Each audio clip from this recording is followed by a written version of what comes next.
Thank you for those that have joined. Anyone obviously haven't joined, you can't hear me, but it will be shared and it's being recorded, so it'll be shared afterwards. If you have any questions throughout the webinar, we have Q&A running, so please just post questions in Q&A and we can get to those as we go through. So don't worry if you have anything that springs to mind during the webinar, we can just answer those at the end or as we go through. Firstly, I'm just going to move on to do a quick couple introductions. Myself, I'm Nathan. I'm head of sales here at OryxAlign. 7+ years, almost 8 years at OryxAlign, 20+ years in managed services, and have a passion for talking about cyber, which is convenient whilst we're here today. And today I'm joined by Lee. Good morning, Lee. Morning, Nathan. Nice to be here. Appreciate being on the call today. Also enjoy everything cyber and new technology and all those types of things. Brilliant. Just so everyone's aware, we're going to run this a bit of a Q&A style, fireside chat style webinars, how we like to run them, posing some questions that SMBs might have over security, Microsoft 365, those sorts of things, and we find that answers a couple of questions as we go through. So Lee, we'll get right into the nitty-gritty of it. So first question that we're going to cover is what do I need to know on cybersecurity and managing risk? It's quite a wide question, quite a lot there, but can you unpack for us? Yeah, I'll do my best. And as you said, there is a lot around cybersecurity, but I think if we start at the fundamentals, and that is that understanding cybersecurity is essentially about managing your risk. That's what cybersecurity is all about. Now, risk in an organization can be lots of different things. It can be risk from natural disaster. It can be risk from someone hacking in. It can be risk from somebody accidentally doing stuff. Cybersecurity is one part of the sort of wider risk conversation. So I think it's always worth remembering that that's what underpins everything. It's a risk conversation. Some of the drivers and triggers behind this, simply the risk exposure to cybercrime. And this is something that's continuously growing, but it's at a ridiculous size already. Cybercrime's in the trillions, and it currently represents the third largest world economy. That's a scary thought because you've got really only two nations, which are the US and China, that earn more money by gross domestic product than is earned by cyber criminals. So we're up against this really well-funded cyber criminal groups, sometimes nation states, sometimes independents. But the point is that there's a huge amount of money in it. And additionally, we've also got the individuals that are just looking to see what they can do. Yeah, they might be trying to just be malicious for the sake of being malicious, or sometimes just being inquisitive. What can I do? What can I get into? What can I disrupt? So we got a lot going on. We've also got new technology. So question here for the audience and for yourself, raise your hands if you use AI in your business today. Yep. Raise my hand on that. Yeah, a few people there. And this is something we're going to see more and more, and we are seeing, and I think we're seeing quite widespread adoption. But we have to ask ourselves, have you done a risk assessment of using AI in your organization? Do you have any kind of AI policies, acceptable use of AI within your organization? Because these kind of things matter if we're talking about risk. And they matter because if we don't talk about those things, then people will just use them in whatever way they see fit. I mean, you've probably seen this, right, Nathan? Massively. We see a common thread of people wanting to use AI. We get approached saying, oh, we need AI, we need Copilot, we're going to use ChatGPT. Can you give us licensing? One of our first questions back is, what do you want to use it for? Because there's just this big buzzword around AI at the moment, and I think like I said, there's the lack of understanding of what AI can do and the security implications of not doing it correctly. Uh, it's it's a big beast. There's ways of, suddenly putting your data into an AI platform that you're not sure where that data is actually going to go, and the understanding of the data you put in, the model keeps that data, learns from that data. So are you putting, your golden nuggets all into an AI platform that other people will then be able to ask it about? Yeah, and I think that's a great point, and something I see with AI. I think there are only maybe a handful of companies out there that are approaching people with AI with basically the governance that's needed to secure it and manage risk, because it's not something that sells. And I suppose that's the challenge for everybody, is that when you mention governance and risk, a lot of people go, oh yeah, oh, we need that, do we? And the point is, behind AI, you actually fundamentally do. It's almost a requirement for using AI, is that you have to have the right governance in place, because you can get really out of place really very, very quickly without it. And I'll show a couple of examples in a minute, because I think it's quite sobering to understand this, that even if we aren't talking about threat actors using AI, which they do, there are some fundamental risks to not thinking about risk when you're using AI. Yeah, you're definitely right. I think one thing I heard at a talk once, Lee, and it stuck with me. It was early in AI. I mean, AI has been around for a long time, but I suppose, since the big boom of like 18 months ago, I got told at a talk that treat AI like a 5-year-old Yeah, child. It will do as you tell it to do. So it won't think more than it needs to about the task you're telling it to do. So if you don't have the right permissions, the right thing set on your data, if you ask it to go and tell you, what was payroll last month, if you have access to that data, even though you don't know you have it, it will tell you. It will just give you the information because you have permission, you have data access to be able to do that. So why wouldn't it? It's doing as it's yeah, told. And that one stuck with me because it was a good reference point of, we've got to make sure that we're minimizing the risk of what people can do with this sort of technology. yeah, 100%. And it's technology that's here to stay, and it's something we've all got to make use of. So we've got to find safe ways of making use of it. I wanted to give a couple of examples, because I wanted to give some direct examples of how AI is changing cyber risk. Um, so I'll start really from the threat perspective. So currently, people are still the main targets of attack.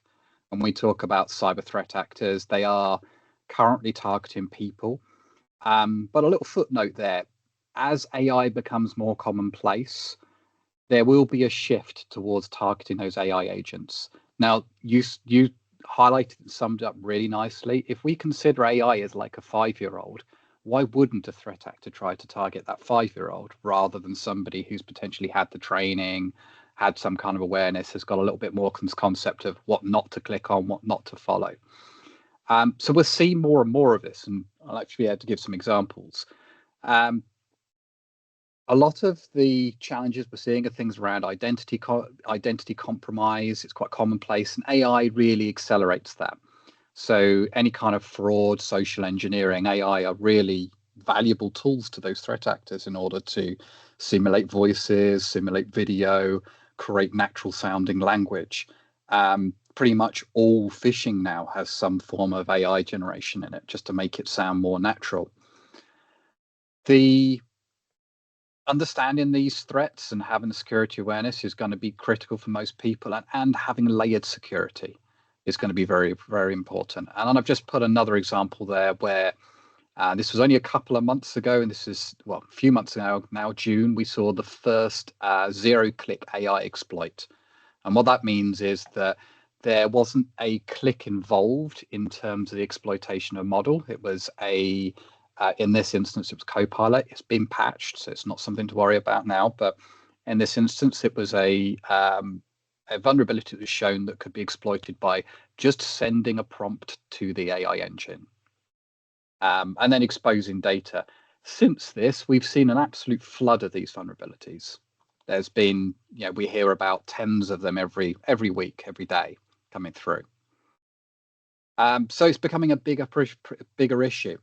And so much so, there are names for these types of attacks. So prompt injection is the general catch-all, but we've had a few names going around, things like shadow leak or agent flare. And this is something where threat actors are finding ways of exploiting these AI agents. This particular example, let's give AI the task of summarizing our email. Now, we assume the AI is going to make smart human-like choices because the output sounds human-like. But it sees those emails in the world in a very different way. It sees those as tokens. It sees everything in the email as an input. It's not the same as a human who would disregard some of that content. AI considers everything that's in that email. So AI is prone to the social engineering that would exploit humans because it's been trained like a human, but it's also prone to technical exploitation as well. And shadow leak is exactly this. You can hide characters in plain white text into an email, into a Word document. Now, a human won't be able to see those or read those, so they would be disregarded, but an AI engine reads everything. So these are seen, read, and treated like a prompt. And this has been shown time and time again with different models that these can be used to exploit those models.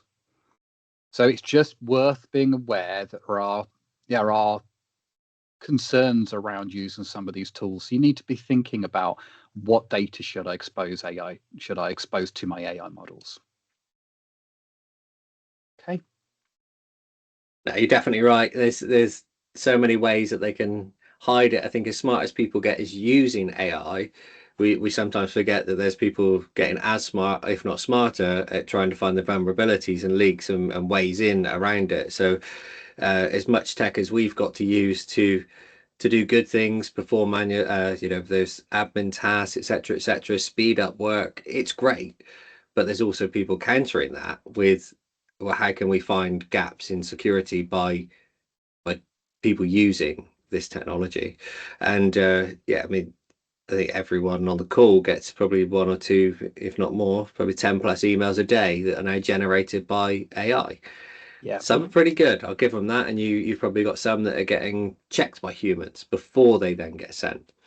You get others that are definitely AI, never been checked, just been generated and sent. I received one last week, and I even laughed when I received it because of the content that was in there. It was definitely a scrape of my LinkedIn profile that they picked up on a couple of things and got it wrong. So it was, but a human would have noticed that, and AI didn't, and that's the key bit.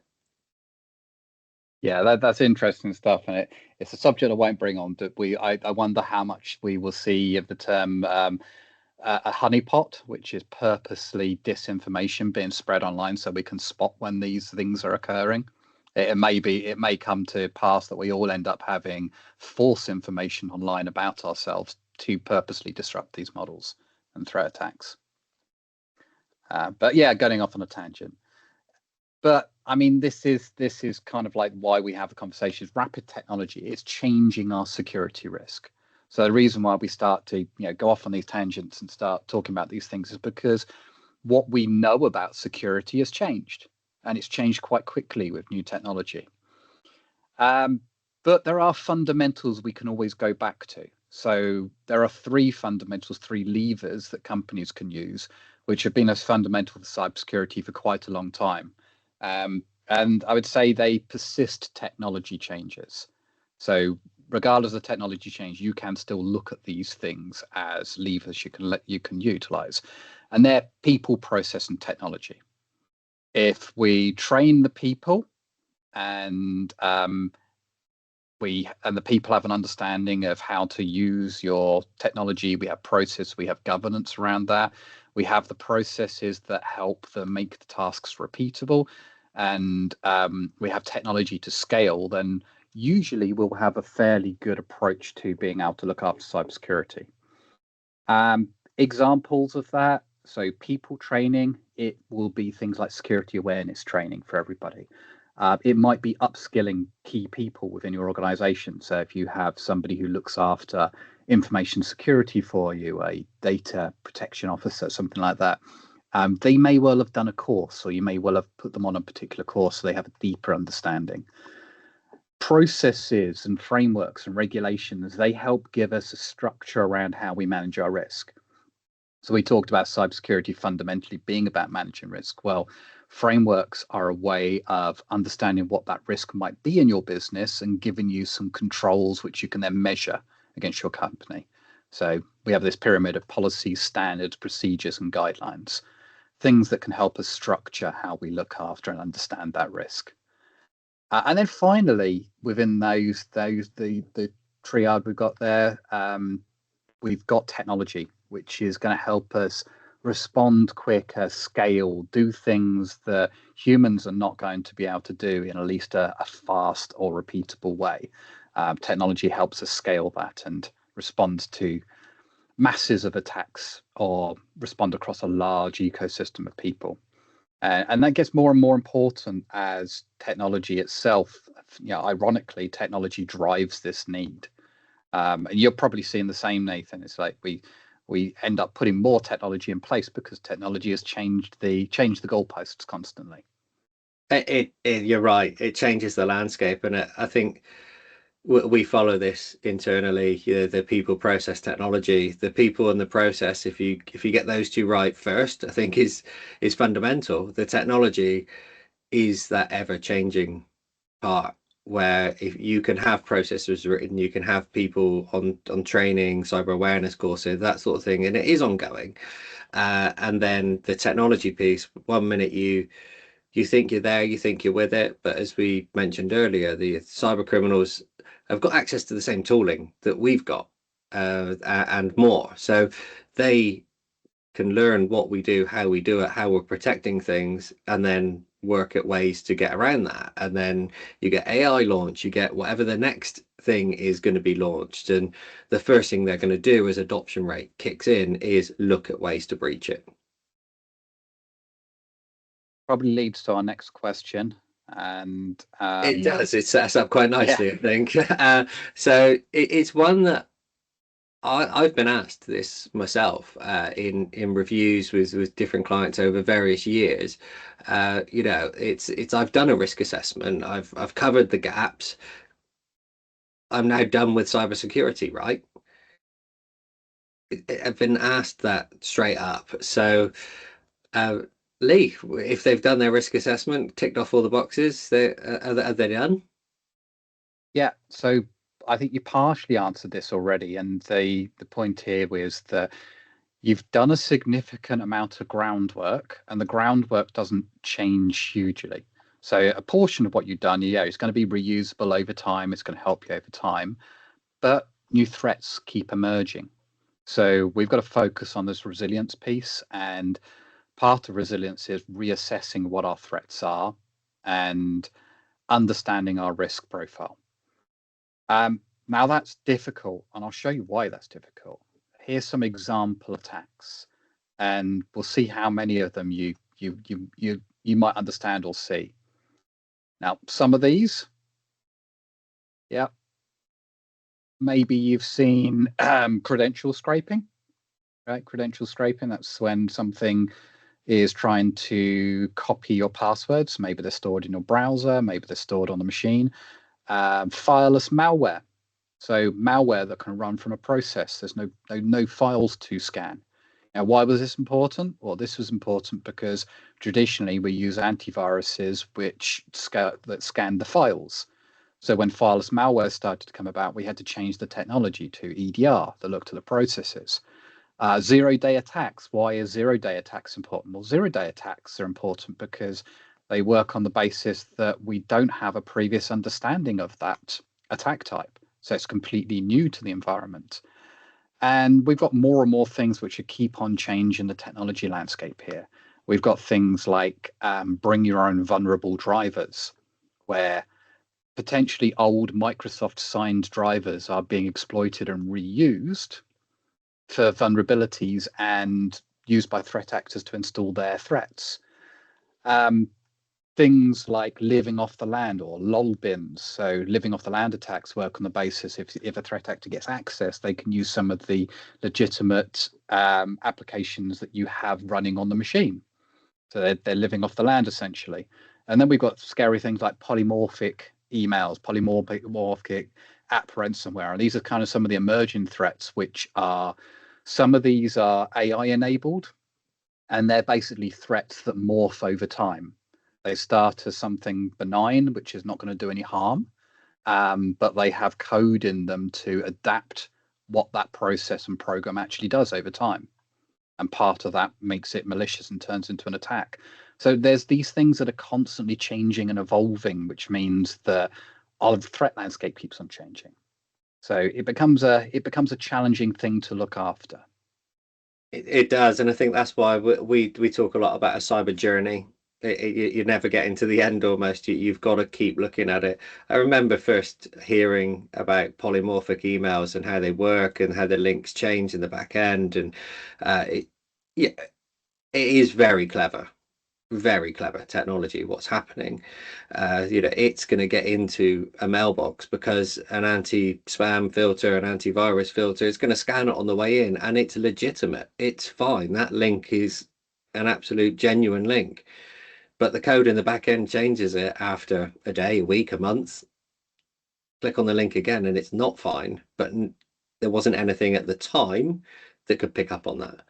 So that's why technology has to keep up from a cyber front, to be able to see what's happening, see how they're trying to get in, mitigate it, and then move on to the next way that they try, the next way that they try. And the 0-day attack is one we've heard a lot about over the last few years as well. Yeah, it is, and it brings us to, I think, probably a very genuine and real question, and that is the effect of, what does this actually mean to me as a business, though? Then, if these attacks are constantly changing, constantly morphing, things are changing, what on earth do I do? And I think this is a very valid question. And I think first you have to go back and think about some of our challenges and establish, are these the challenges for me as an organization? So the first one is this growing threat landscape, which I think we've looked at, and we see that as technology changes, the threats are changing. But this second one's really important. Your costs and resources. You've got a limited budget. Costs and resources are stretched. You can't just keep on throwing money at the problem. And as an industry, we can't just throw money at the problem. When threat actors, the third largest economy globally, it's not going to be just a case of throwing as much money as possible. And the last thing is the speed to address issues. And all of these things combine, hopefully, to the issues that you're facing. If anybody has anything else, I would invite you to put it into the chat, because it's something we can touch upon in our Q&A later. But I'll be interested to see if there's any kind of other concerns that are bothering you individually. Please do share them. With these things, principles of security layering, this is the piece that's critical. So this is the piece that makes the difference between being effective and resilient and not being able to. What's the reason? The reason is because we can't think of every scenario. We listed off a whole load of attacks, or a whole load of attack scenarios, and the purpose of that was just to highlight that we can't go into an environment and say we're going to protect you against everything, because everything today is different to what everything will be in a week's time. It keeps on evolving. So what we have to do is we have to look at how can we make you resilient as possible and layer your security. And we do that utilizing an approach of layering. And this is I like to use this graphic, and this is aligned to one of the frameworks, which is why we talk about aligning yourself to frameworks, because it helps break down the issue into these layers. This particular one is the layers from NIST CSF or CIS controls, and it starts with I need to identify all of my assets within my organization. So my IT assets, my people, my building, all the things that might be exposed to risk. And then I've got to think about how I protect those things, because there are things that I don't know about that I'm not going to be able to protect them. And I think probably every IT manager, Nathan, comes across a device lurking in the corner of the office that nobody knows about, which becomes your highest risk item, right? Definitely. And I think there's so many, they refer to Internet of Things, so many random devices. Oh, we've got a telly, a telly is now connected to the internet. We're setting up a new boardroom, setting up a new meeting room. Oh, in my office, I just want this device that can listen to me when I talk, but it's connected to the network. There are so many items that are connected to the network now that it's great for ease of use. They've all got advantages for a business, but they're not being looked at from a security first point. So they're being put onto the network, driving a business resolution to a problem, but are they security implications being taken into account? Yeah, exactly. And then, so the next layer then becomes how to protect those things and or educate the people around looking after them. Because if we're not protecting them, they are just completely open to attack. So this is what often referred to as the low-hanging fruit. So what can we protect in terms of the low-hanging fruit on the tree? Because this stops a lot of the opportunistic attacks. So the simple stuff. But the most frequent attacks are still quite damaging to your organization. The next piece is recovery. So if I am attacked, do I have a good recovery plan? Am I backing up my business critical data? If the worst happens, I do need a solution around this. This is the difference between being out of org and about business for a long time. I will give you a case in point. Jaguar Land Rover didn't have backups for a lot of their technology. Why were they down for so long? Because they had no backups to recover to. Some of these systems, they're still going to be real building. Now, some of that was because of legacy technology. They couldn't actually physically back it up. But you need to look at that. If I have legacy systems that can't be backed up, I've got to understand that risk. If there isn't a backup, is there a failover? So there are different ways of doing this recovery. Recovery just isn't just backups. Sometimes it's having a failover plan. Maybe it's having failover technology. And On the so, detection, sorry, Lee, yeah, sorry, that's all right. sometimes there it's even it's the failover to even pen and paper. It's the going back Yeah, to the old days. It's not just about the technology, and I think that's where sometimes people misalign a recovery plan. They think it's all about the tech and how the tech can solve things, but it's really thinking about how you can keep your business operating should the worst happen. So, should someone turn off Office 365, for example, and you can't get onto it, how are you going to keep trading? How are you going to keep generating revenue? How are you going to operate? And then testing that is another important thing. Don't just write it down and think we're covered. It's the testing it. It's the okay. Let's run through the scenario. Does it work? Does it not? And I know with the Jaguar Land Rover piece, that was one that they hadn't tested the recovery that they thought they could do, and they couldn't at all. So huge gap. yeah, and the next piece on here, the next layer is that assume that we are going to get compromise at times. How do we detect that compromise if it occurs? So having detection layers, so monitoring solutions, these will improve our chances of seeing an attack early and limiting the damage. And then a follow-up, which is usually combined, is response. That detection and response are normally quite closely linked. And response is around, if I do see a compromise, how do I isolate, contain, and reduce that risk by effectively stopping it from going any further than it's gone prior to recovery. And these layers together are the things that make us more resilient. Quick question before we moved on, and yeah, you can answer this, you don't have to, but I like to get people to think about what's the most critical part of their business to protect. There's no right or wrong answer to this. I would say arguably for most people, it's going to be whatever brings in revenue, because if you're not bringing in revenue, then your business is going to suffer financially. And in fact, we see most companies are affected by a large scale of attack, as in I think it's something like 80% of businesses fail within 6 months of a large scale compromise that they could. So it's quite sobering statistics. There are companies that carry on, and we often hear in the news about the big ones, and some of those companies are too big to fail. And I think JLR was a good example of that. They were too big to fail. And to the extent that the government has done some bailouts to make sure that they don't fail, because it actually has an impact on the UK economy. But for most companies, that's not going to be the case. There isn't going to be someone to bail you out. So it is thinking about, how do I keep on moving forward and doing business? So brings us on to the next question, Nathan. Yes. So what are the main attacks impacting the SMB market? I mean, we've mentioned some buzzwords, I think, at the top, but what are the main things that you're seeing? Yeah, and this is a good point to touch upon, because we've gone through a lot of these threats, we've gone through a lot of these issues, but are they the majority of what we come across? Well, reality is the majority of what we come across comes down to two particular categories. First one is social engineering, and typically that's within phishing, and so phishing emails or impersonation, someone picking up the phone, trying to contact you and pretending there's somebody else.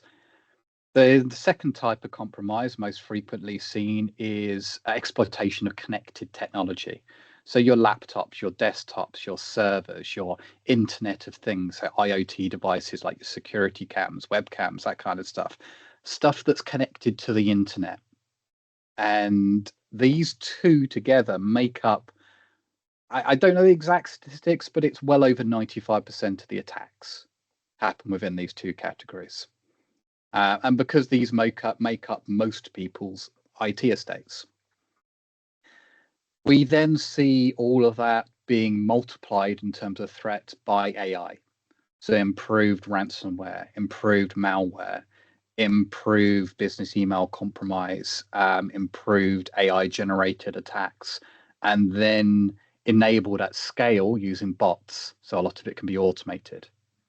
So whereas there was a small number of people doing this previously, or reasonably large, but say let's take the premise it was a smaller number, that can be massively scaled by factors of 3 times, 5 times, 10 times, 100 times if you just enable bots to do those attacks.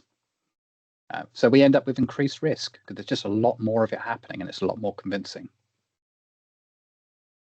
I think with the rise in bots only, I think one thing we see is a lot of people think, it's not going to be me. Why would they come after me? I'm only a small business. The days of people going directly after a business are quite far behind us. It's more a scattergun approach, and by having bots doing it, they can cover more ground in less time, contact out their virus, their phishing email, whichever they do, to as many companies as possible. And it's that scattergun. Someone's going to do it. Yeah. Someone's going to click. We don't care if it's a 2-man business, a 10-man business, or a 10,000-man business. All we need to do first of all is breach and get in. We can review afterwards. Then we can get the asset. Then we can get, is it the data we want just to encrypt it? Is it actually we want to lock the whole business down and then get them to pay a ransom? Because there's different levels of what they want depending on which business they get into. So I think with this rise in AI, the rise in bots, it does mean that there's going to be more attacks on smaller business. Yeah, absolutely. And one thing AI has shown us is the entirety of the internet can be data scraped. It already has been to train AI models. That includes all of your internet connected devices. That includes all of the vulnerabilities that might be there. So when you're talking about bot, you're right. It doesn't have to be targeted. It can just be, I'm going to go through this massive list and see if I can access and see what I can do. The types of attacks we'll go into briefly. So out of those two categories, the main types of attacks of social engineering are phishing. And that could be whale spear phishing. So whaling is going after senior executives.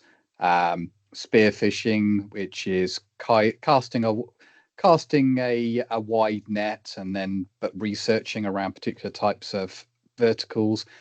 Phishing, which is voice phishing. So picking up the phone, leaving messages, that kind of stuff. Smishing is using text messages. QR code is leaving a QR code in the email. And then you've got phishing as a service. These are all different variations of the same principle. You're trying to entice somebody, you're trying to lure somebody into a trap. And those traps often result in something like this. So this is the anatomy of a phishing attack. Attacker sends a phishing email to the target. The target clicks on a link and visits a fake website. That fake website looks like their real website. So they fill in their credentials to log in. Hacker collects those credentials, and then those hackers replay those credentials to access the victim's private data.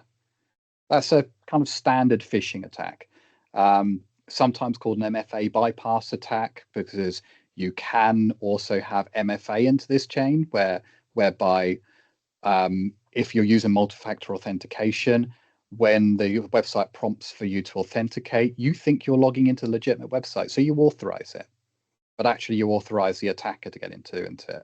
So it's just worth understanding and knowing that these things are happening, and these are normal types of attacks. And we see this every day, right, Nathan? Yeah, every day. Every day. I mean, I know we've got a SOC through you guys through ConnectWise. I'd hate to know how many times a day they see this. So as a security operations center, they must see it tens of thousands of times a day. It's just, yeah, never going to stop. No, it's always difficult. So I suppose the next thing to ask ourselves is what happens when people get through those defenses. And typically, the next stop for them is they're going to try and target your cloud services. Usually Microsoft 365, because it's the most widely used.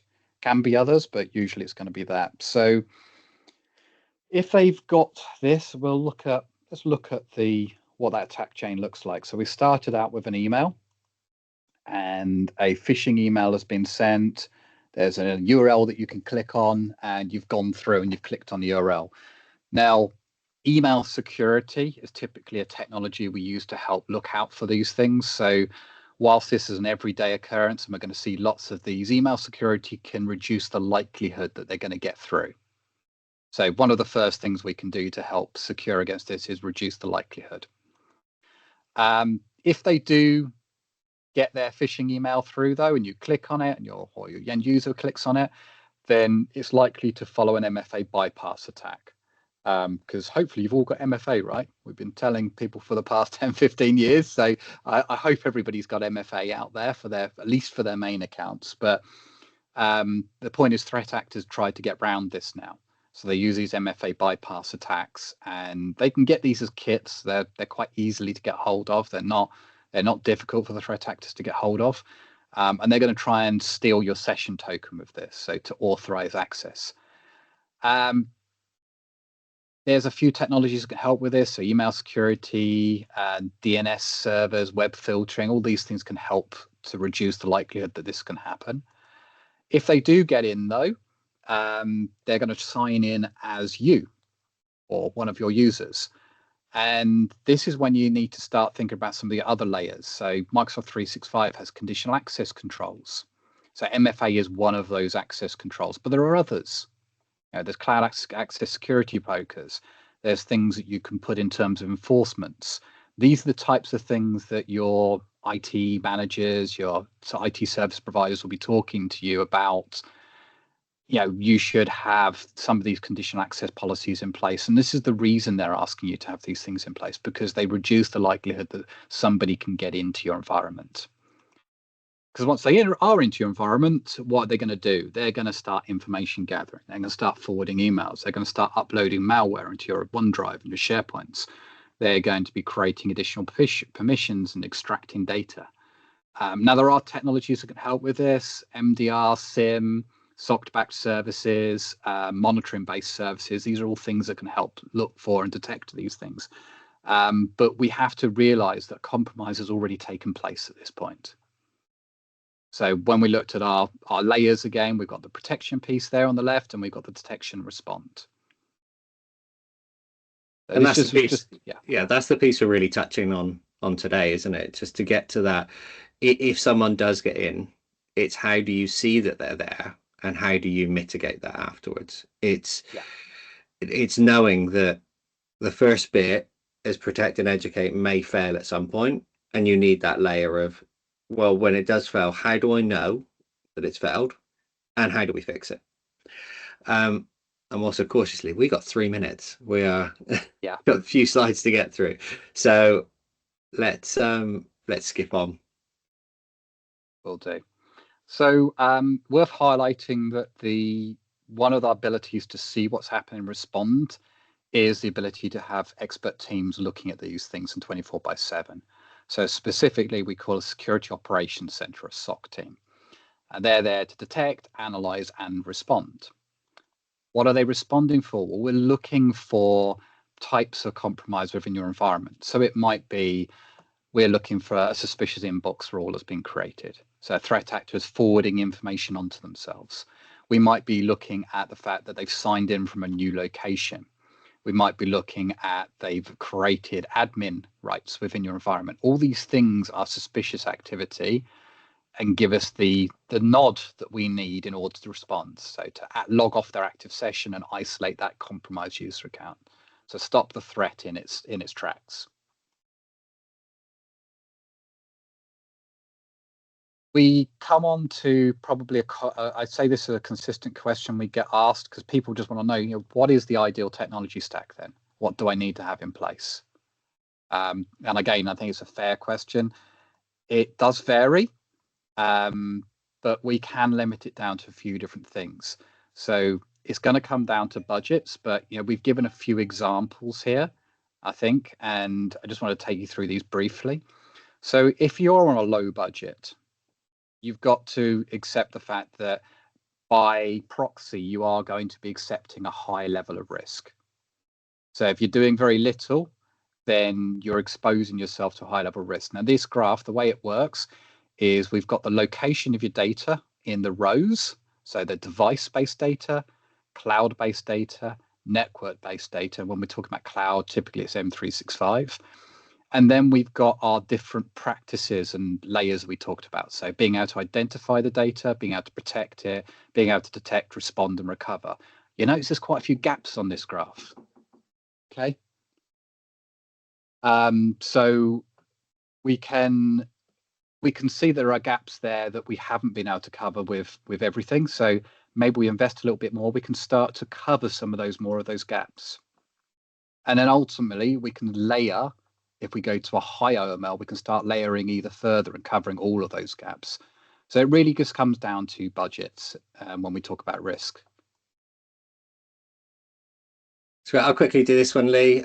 Yeah, we did a quick scan across people that registered for the webinar, and it was across 3 things. We have a best practice baseline, 87% out of 100. That's quite a good score. MS Secure Score is Microsoft Secure Score that they run, people averaging 59% across everyone on the call, and cyber awareness training and adoption was down at 23%. So there's definitely, even just in the audience we've got, there's definitely some gaps to cover across this. I'm just going to take control whilst Lee is keeping it real. So next steps, obviously we've covered quite a lot and I know we're just slightly over time, so I'm going to keep this brief. So next steps we always do on our webinars, it's contact OryxAlign. We can do a review of your cyber posture in line with the OML that Lee just covered. So the where we've got the different stages in OML, whether you're low risk, high risk, whichever you are, we can map that out for you so you can see your gaps, and then that helps you create a cyber roadmap to fill those gaps. But considering budgets, timelines, all of those sorts of things, it's highlighting where your risks are. It's better to know where they are than not. And thank you. Thank you for listening, everyone. Thank you for staying on. Lee, thank you for your time and your Thanks, expertise. We are going to hop on to, we have had a couple questions in. I'm cautious of time and cautious we've overrun, so I will just respond to those direct to people as they've come in, and I will just quickly promote our next Cyber Business Breakfast event. These are in-person events. On the 26th of February is our next one. It's quite an exciting one. It's inside cyber crime, real stories, real threats, and we are being joined by the Metropolitan Police Cyber Crime Unit. Really excited to hear some real life, what happens day in, day out, and what they see. Those are great if you haven't heard them before. Just understanding what actually happens in some of those scenarios, it's very eye-opening. Yeah, because these are the stories you don't normally hear about because they're not big enough to hit the news, but they are probably the most impacting to businesses your size. It's the real life things. It's what's happening in London against SMBs. They're seeing it. They're facing it. There's no sales of products. There's no sales of anything afterwards. They're just there to do the right thing and try and protect. And yeah, final, just thank you. Sorry we've overrun by a few minutes, so I'll keep the wrap up really short. Like I said, it's been recorded. It will be shared with everyone afterwards. We really appreciate people taking their time out of the day. My email address is in the webinar, so any questions, feel free just to reach out. And yeah, finally, Lee, again, thank you very much for your time and effort. I know these things take a while to put together and to then run through, so thank you very much. Thanks, you too, Nathan. Great to be here. Thank you, everyone.